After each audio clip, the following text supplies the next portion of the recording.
Que votre foi ne repose pas sur la sagesse des hommes, mais sur la puissance de Dieu. 1 Corinthiens 2,5. Jésus dit, bienheureux ceux qui n'ont pas vu et qui ont cru. Jean 20, 29.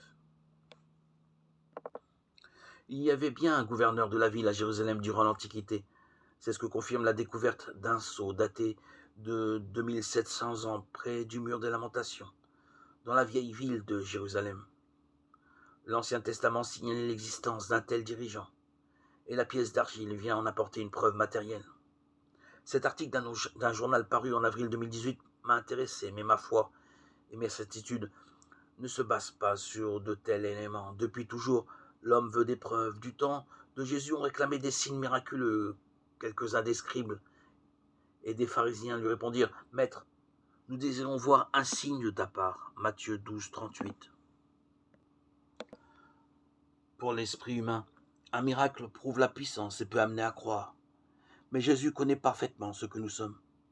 Il ne faisait donc pas confiance à ceux qui croyaient seulement à cause des miracles. Jean 2, 24-25.